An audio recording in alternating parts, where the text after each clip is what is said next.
अयाना को सयाना मानने वाली यह दुनिया विचित्र है रे मास्टर। कितना हल्ला है तेरे संबंधी केशव की पंडिताई का। विलायत तक में इसका नाम है और बड़े बड़े अंग्रेज तक उसकी इज्जत करते हैं। और उसके ज्ञान का हाल यह है कि माटी से मोह टूटता ही नहीं। मेरे शरीर की हिफाजत के लिए व्याकुल रहता है। चिल्ला चिल्ला कर लोगों से कहता है कि ठाकुर को शीशे की अलमारी में बंद करके रखना चाहिए, नहीं तो इतना कोमल इतना मूल्यवान शरीर नष्ट हो जाएगा। ऐसे नामी ब्रह्म आचार्य को कौन समझाए कि जिसका धर्म ही नाश है उसे कहीं भी छिपाओ वह तो मिट्टी में मिलकर रहेगा। ऐसा ही भ्रम मेरे बड़े भाई को था मेरे बारे में। माँ बेटे को मानुष बनाने की चिंता में सींच रही थी और बड़दा भाई को विद्वान बनाने के चक्कर में अपनी पाठशाला में रखकर वे मुझे आगे पढ़ाना चाहते थे। कितना जटिल भ्रम था। मेरे भाग्य में विद्या लिखी होती तो लाहा महाशय की पाठशाला में ही मन रम गया होता। मन तो कहीं और बंध गया था।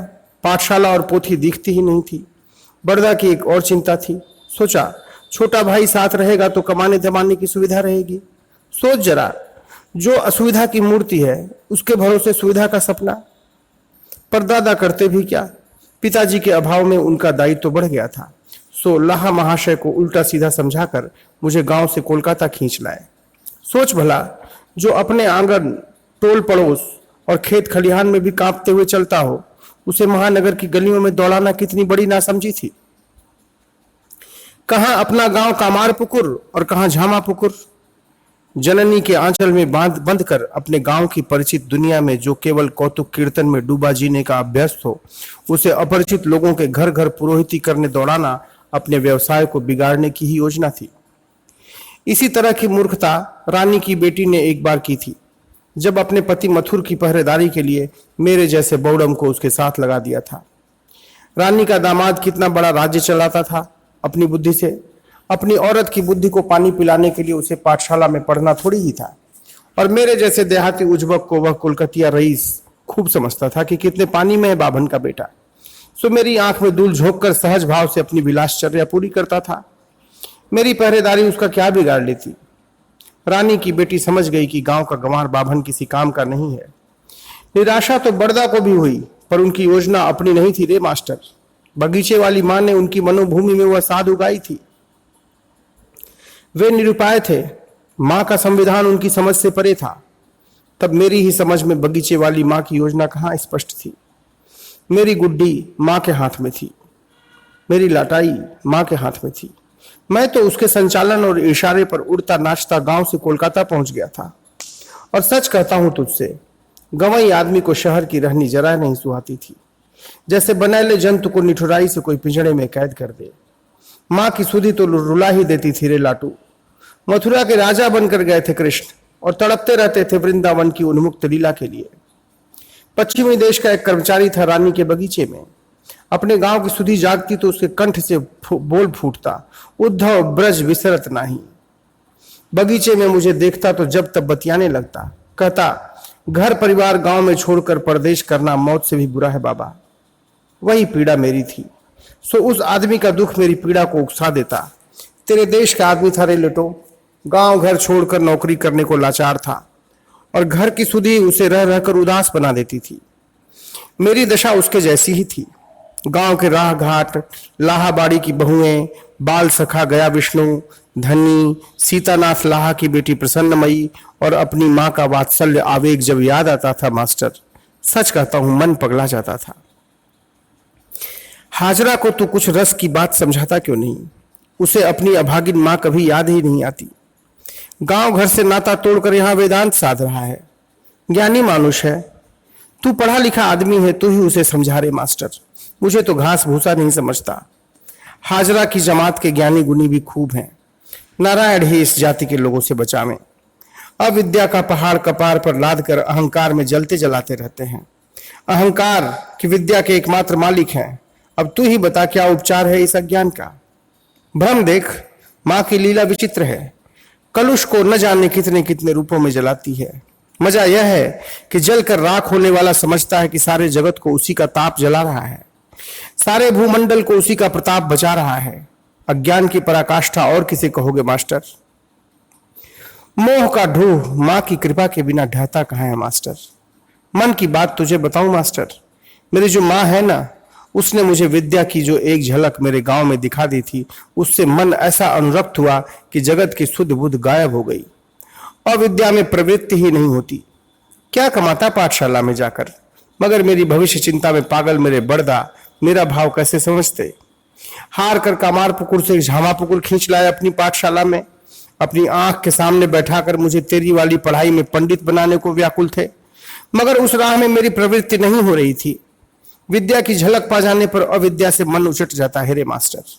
बुरा न मानना, तू दुनिया की नजर में कितना पढ़ा लिखा आदमी है, मास्टर है, और कितने बालकों को पढ़ा लिखा कर संसार पथ पर चलना सिखाता है।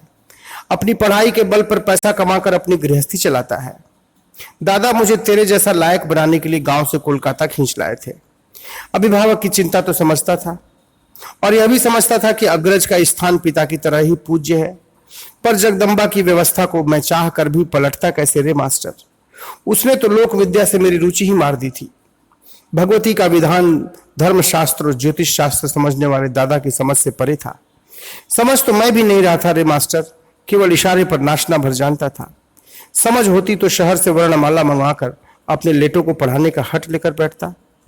न दादा का मनोरथ पूरा हुआ और न मैं लेटों को अक्षर बांटना सिखा सका। यह कर्ता भाव बड़ा दाहक होता है मास्टर। लेटो का इस रोग से परिचय नहीं था। लाख कोशिश करके उसे मैं सांसारिक वर्ण बोध का ज्ञान न करा सका। उसका मानस अमृताक्षर से दमकता था। जिस अक्षर ज्ञान और सांसारिक विद्या के गुमान में बंकिम, शशधर जैसे लोग भी बहुराए रहते थे, उससे भिन्न अक्षर से बना लाटू के मन का छंद पोथी विद्या को किसी तरह स्वीकार करने को तैयार नहीं था। उस छंद को बूझने के बाद ही लेटो को मैंने अपने अंतरंग सहचर के रूप में चुना था, मगर निहायत अबोध की तरह वर्णमाला की पोथी लेकर उसे पढ़ाने बैठ गया था। उसकी अरुचि ने ही उसके मन के छंद का सही साक्षात्कार कराया, जो अमृत वर्ण से रूपायित था, और वर्णमाला की पोथी मैंने दूर फेंक दी। सच कहता हूं मास्टर, मां ने एकाएक मुझे बोध करा दिया कि संसार की लघुता में लेटो जैसे बौड़म को बांधना असंभव है। अविद्या को ही विद्या मानकर कामिनी कांचन की आंच में सुलगते रहने वाली दुनिया की नजर में मगर क्या मोल है लेटो जैसे निपट निरक्षर गंवार आदमी का। दुनिया तो तेरे जैसे पढ़वैये को ही मान देना जानती है। मेरे दादा को तेरी मेरी रहनी इसीलिए रुचती नहीं थी। मेरे दादा को मेरी रहनी इसीलिए रुचती नहीं थी। वे तो मुझे वह बनाने को व्याकुल थे जो तू है। अर्थकरी विद्या का मालिक, पैसा मान प्रतिष्ठा की जो जननी है, उस लौकिक विद्या का स्वामी मुझे बनाने के लिए वे पगलाए रहते थे। पर मेरा राग उस राह को पकड़ने को तैयार ही नहीं हो रहा था। मां के विधान से लड़ाई ठान कर भला किसी को सुख मिला है रे मास्टर। मोह ममत्व से जन्मा दादा का दुख मैं समझ तो रहा था, पर निरुपाय था। मुझे तो मंदिर वाली यह मां कामार पुकुर से झामा पुकुर अपनी लीला का छंद रचने के लिए खींच लाई थी और अपने इशारे पर नचाती रहती थी। मेरी रहनी मेरे वश में कहाँ थी। वह तो सब उसी की लीला थी। दादा की विद्या उन्हें यह सरह से समझा पाती तो उन्हें मेरे चलते वैसी गहरी यातना न भोगनी पड़ती।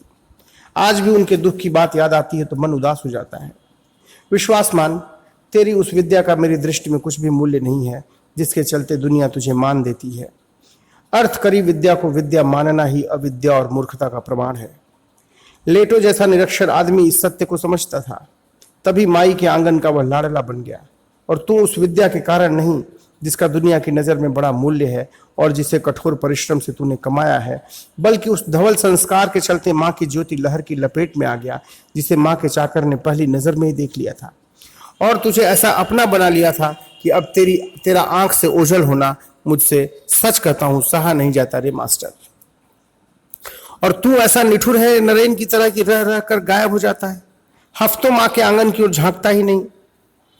एक दिन मैंने लिहाज छोड़कर अपने बड़दा को बता दिया था कि अर्थकरी विद्या मुझसे नहीं सधेगी। पाठशाला में बंधकर पंडित बनना मेरे बूते की बात नहीं है। सच रे मास्टर, वही मेरी राह होती तो गांव की पाठशाला क्या बुरी थी। कुछ तो सिखाया होता, मगर सीखता कैसे। मन की दिशा और थी। मां के गान कीर्तन में मन डूबा रहता था।